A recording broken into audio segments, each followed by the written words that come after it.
Hey guys, welcome back to the podcast. I'm Amanda, I'm Laura. And I'm Kendra. and today we are going to talk about busyness. This is something that plagues a lot of us. Yes, probably contributes more to our burnout than we think. So hopefully in this podcast, we can just create an awareness of exactly what kind of busyness you want. And if it aligns with your values and you're doing things that really recharge and revive you, that's great. But we also want to contrast that with if you're just doing things and saying yes to everything, you're inevitably saying no to maybe things that align with your values. And then you feel more drained than recharged. So let's define busyness first. It's the state of having or being involved in many activities, the state of having many details. So this is all too familiar. You have many details, which leads to many activities. And if you are doing them with the intention to be present for your kids or spend quality time with your partner or whatever it is, then that busyness can feel restorative or a recharge. But if it's saying yes to a bunch of things because you feel obligated, or that if you don't do them, it says something more about you, or you make it mean way more than it is, then that can be really where that resentment and bitterness can start to creep in. So one of the things that I've learned, I think I've talked about this in a previous podcast, but my New Year's resolution last year was to say yes with a purpose. And so it was trying to eliminate things that I used to say yes to if they did not align with my values. So I got really clear on what I wanted to spend my, non-renewable resource on. And if the things that I was asked to do did not align with those or didn't match with that, I was saying no, or I love you and no. They were my complete sentences. So when I talk about saying yes with purpose, this is aligning purpose to anything that I'll allocate my time and energy to. I know my life has a purpose and there's a plan and purpose on my life, but this is like on the daily or the weekly, just really reminding myself to choose wisely and knowing that time is a non-renewable resource and that I only have so much to give. And so just being really intentional. I read an article. There's a self-discipline strategist. His name's Rory Vaden. I don't know, Vaden. I'm not sure how you say his last name, but he's co-founder of Southwestern Consulting and a New York Times bestseller. And he states that finding meaning has so much to do with finding your place in the world, but this is often impacted by diluted focus. When you are trying to do too many things at once, you can quickly lose what you are aiming for in the first place. Diluted focus equals diluted results.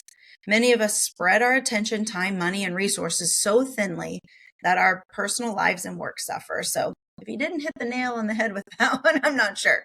So definitely I found myself most notably diluting my focus. And so many things suffered. Mostly it was my own mental well-being, but this is why it's just really important to learn what to say yes to. And it can be a process. It's not something that happens overnight. I had to get real comfortable saying no. And I found myself hedging a little bit or putting in a filler word or a filler sentence, like I'll get back to you, when I had no intentions of doing it anyways. So it wasn't really about saying no to just say no. It was really about freeing up my time to say yes to the things that I really wanted to do. Rory says, don't try to just make the quote unquote perfect choice. Rather, focus on the fact that you have a limited number of resources. We all do. We're not superhuman. If you try to spread these resources too thinly, you are more likely to fail or not achieve your goals. If, however, you put resources into making fewer things successful, the likelihood of these fewer things being successful is higher. It is not about making the right decision. It's about making your decision right.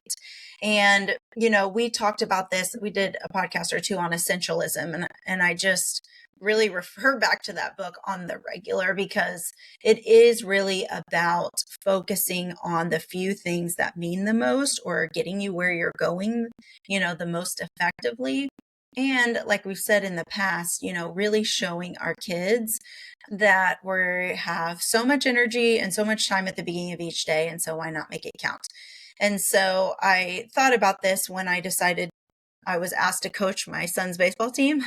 He was little, like 7, 8, 9U. So I was coach of the baseball team for 7U, 8U, and 9U. These little boys, they just lit up my life, though. They were so fun.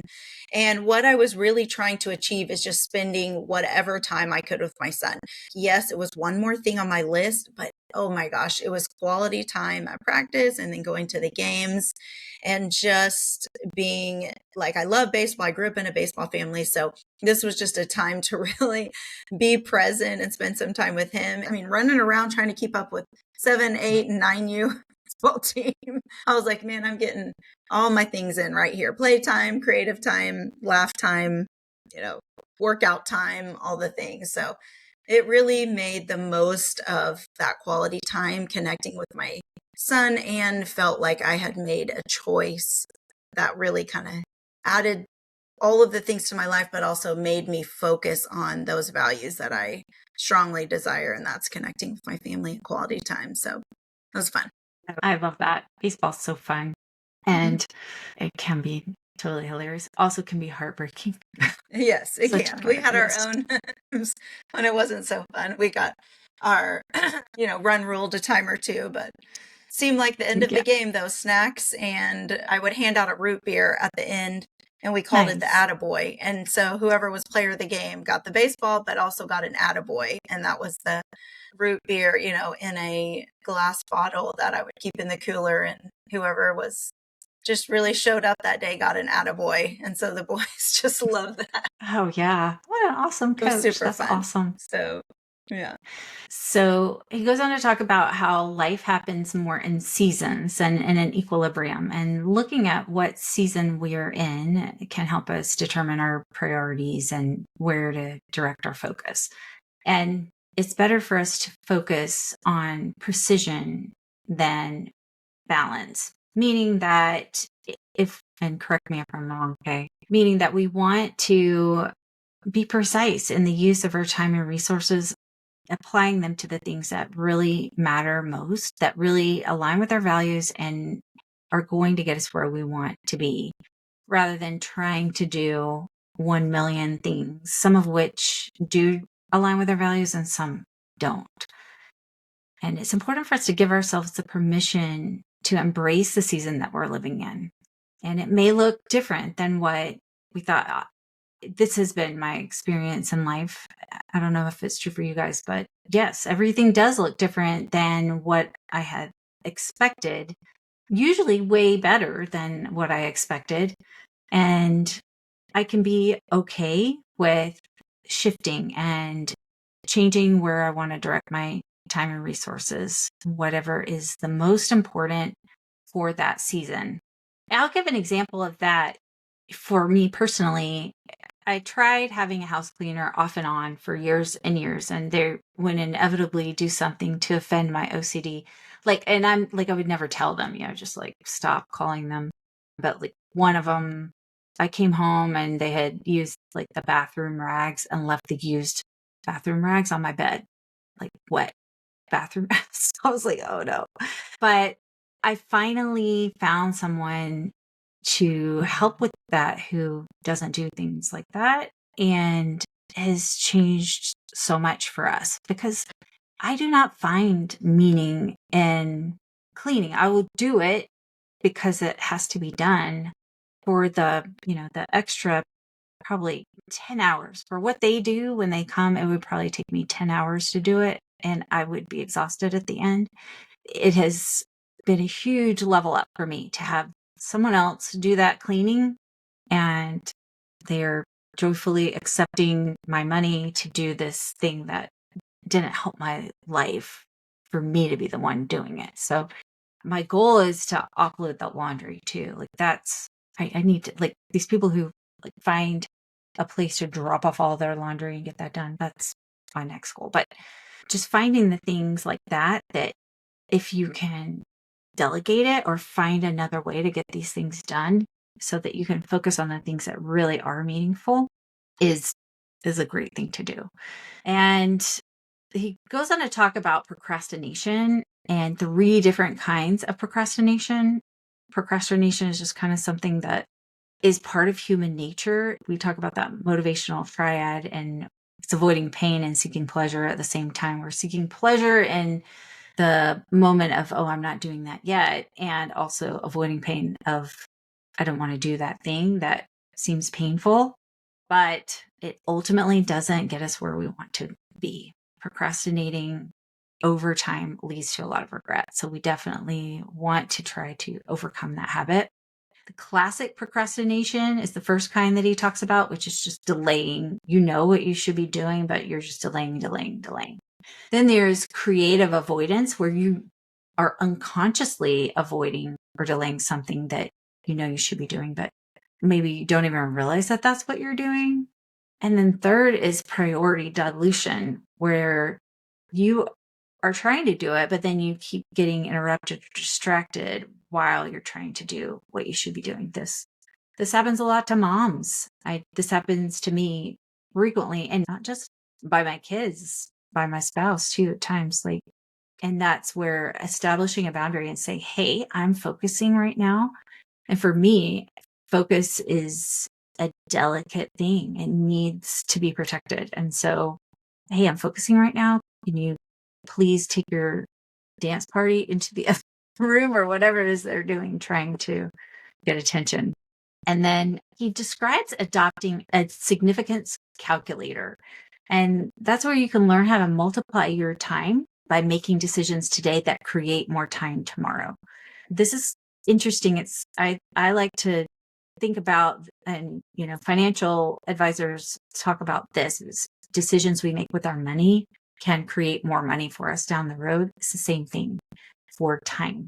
So we can determine whether things that we're doing right now really need to be part of our lives, and we can not, and we offload them, then that is going to multiply our time in the future. So part of that means eliminating what's not important in this season of life that you're in right now.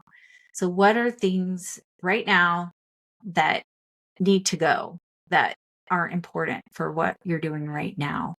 And I can think of a lot of things that over the last several years, I personally have had to offload because, number one, I wasn't the best person to do it. And number two, it wasn't right for the season that I'm in currently. So when we hold tight onto things because we think that we need to be the one doing it, I'm just going to offer that maybe sometimes it might be actually better to let someone else do those things, and then see what happens to your time and how you feel about it. And then when we learn to say no to things today, we give ourselves more time tomorrow and more opportunities for saying yes to things that might matter more, like time with our loved ones. I'll give you an example. I did start this school. I started 6 years ago. I started a school which was kind of a different school model. It's a unique school, and it's a wonderful school. This has been a volunteer effort for me the whole time. I did it because I needed this school for my kids. And I was there on site for near full time while I was working for a couple of years, maybe 3 years I was doing that. And then gradually phased myself out to where I'm there one day a week volunteering, and other people have taken it and have done an amazing job with that school. They have gotten it accredited. They have developed all kinds of new programs. They have implemented a learning management system and done all this incredible work and I knew this from the get-go. I was the person to start it, but I was not the one to grow it and develop it because I didn't have the bandwidth to do it. I knew that wasn't part of what I needed to be doing. And turning it over to other people was the best thing for it. They are doing a phenomenal job growing that thing. So, and if I still was trying to do all of that, I seriously might be dead right now. Like I just couldn't do it. It was too much for me to carry that much weight. Now I still contribute. I'm the board chairperson and I consult with them, but it's not my thing to do. So what are the things in your life right now that maybe you don't need to be doing maybe aren't appropriate to your current season of life and maybe might be done better by somebody else. Yeah, I think it's important to acknowledge that we do get some dopamine hits from our busyness. I mean, there's a reason why we get as busy as we do. Number one, I feel like for a lot of us docs that we feel really important when we're super busy. Like, I have noticed that sometimes when people, oh, well, you're a doctor, you're really busy. And I have to check myself because I'm like, oh, that did feel good. But that's like, oh, that's not what I want to, that's a mistake to fall into that. I don't, we fall into the habit of getting external validation a lot. And I'm really trying to operate from a place of what's important to me. I think another reason why we get super busy is because if you're so busy, then if you're a people pleaser, then you can say no. No, I already have something else going on. So yeah, when we are so busy, then it makes it easier for us to be like, no, I can't add one more thing to my plate. Whereas we could just have a free day and also be able to say no. And then the third thing that I think it was Sasha Shilcutt's book that really stood out to me is that there's a little bit of ego whenever we think that we can't offload any of our responsibilities to somebody else, that somebody can't do it as well as we do it. And that is, wow, that is something to really look at. If you really want to hold tightly to that thought, or if that is just feeding the little ego part of your brain that I'm the only person that will do it correctly or in the way that it needs to be done. That's something that just see if that's really serving you in your life or if it would be worthwhile to let that go. Because the truth is, when you are saying yes to everything, you are saying no to something else. And if you are not conscious about the things that you are saying no to, then probably other people are deciding your life for you. You are saying yes to things that don't matter to you as much. When you aren't being conscious about the things that you say no to, then you aren't choosing to say yes to the things that do matter to you. So, are you saying yes to enough of the things that recharge you in some way?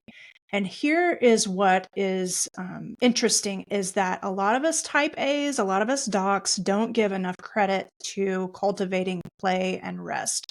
That is one of Brene Brown's guideposts in her Gifts of Imperfection. Guidepost number 7 is cultivating play and rest. And she says it beautifully. Let go of exhaustion as a status symbol. That is such a status symbol in our society. And that's not what gives us self-worth. A lot of us have fallen into this idea of that our busyness and our exhaustion is what determines how worthy we are. But that's a mistake. Dr. Stuart Brown states that we do have 2 biological needs, including play and rest. And the opposite of play is not work. The opposite of play is depression. So let's talk about the benefits of play, which, that cracks me up. I know, right? But a lot of us have completely forgotten how to play just for the sake of play. We see our kids doing it, but a lot of us feel like won't give ourselves permission. And so that's sometimes why some of us will drink alcohol to like loosen up or whatever. We should cultivate play on our own without needing a substance to like unwind us, right? Play shapes our brain. It helps to foster empathy. It helps us navigate complex social situations. And play at its core, it's getting into your right brain. It cultivates creativity and innovation. It is so important. That is where your creative solutions come from. So spending time in your right brain, having fun and playing, add that to your checkboxes. I mean, it is important. It is for a purpose. And that will help you unwind as opposed to like scrolling, which we think is a rest activity, but it really isn't. It is firing off dopamine nonstop in your brain, and you aren't getting that sort of recharging that you think you are. So play super important. Please go play today. Number 2 is rest. Rest, not scrolling, but like on purpose, a not giving yourself 800 different inputs and thinking that that's rest. Like actually resting decreases the risk of multiple medical problems like heart disease, depression, obesity, diabetes. And then don't forget how important sleep is. It's essential. Believe me, over the millennia of time, if there was a way to avoid sleep, we would have evolved to do that. It makes a lot of sense to be awake 24/7, to fight off predators, to reproduce, to do all of the things that you need to do. The fact that we have never evolved without sleep, and every single species on the planet has some form of sleep, means that sleep is essential. And lack of sleep 100% impairs your cognition. And that is not what you want to be doing on the job. Sleep is not just for the weak. It is during sleep that your brain cleans itself out and your immune system repairs itself. And it is serving a function. And thinking that you are the only person on the planet that can get away with not an appropriate amount of sleep is, again, worth questioning. If you are really the special snowflake on this planet, or if maybe you're fooling yourself a little bit. So in closing out, having clarity of purpose means that you'll start to match your time and energy with the things that you want them to go towards. And that usually will be in alignment with the things that you value most. Make a list of your values and then look at your calendar, because it's shocking. Like the things that are most important to you, you might not be allocating any time to it. That is one danger of to-do lists, is because the human tendency is to get check marks. You might be spending all of your time doing a bunch of check marks of things that don't actually matter. And so that's the whole concept of eat the frog first, is like do the things that need to be done first and then fill in from there. So, but that is going to take intentionality of what are the most important things to do with your time. And so, yes, it is eye-opening when you really do start to map your time. If there's a correlation between things that matter and how you're spending your time, or if there is a mismatch. And this isn't a perfection sort of thing. This is, you just want to be sure that you're spending enough time.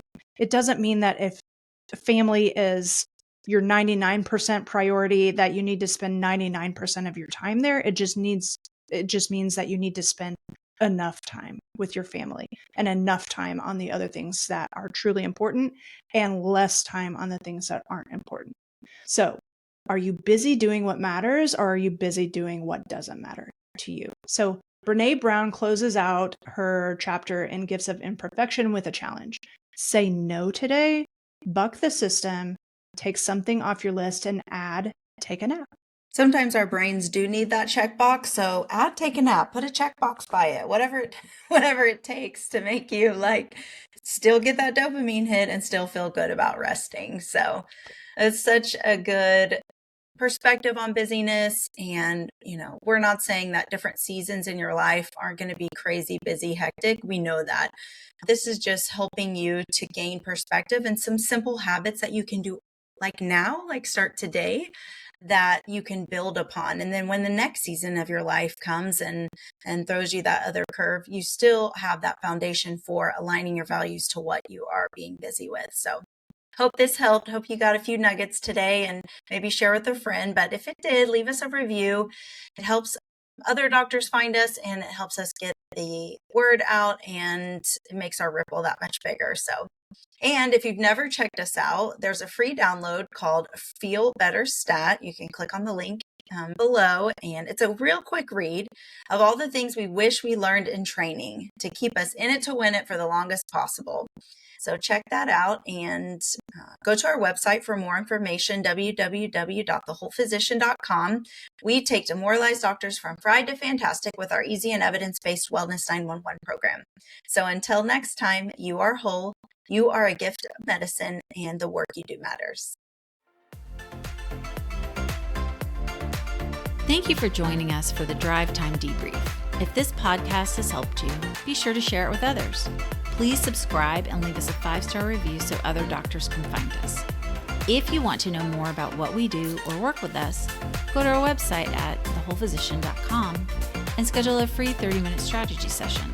We'd love to help you create the life you dreamed of before things went awry. It's absolutely possible.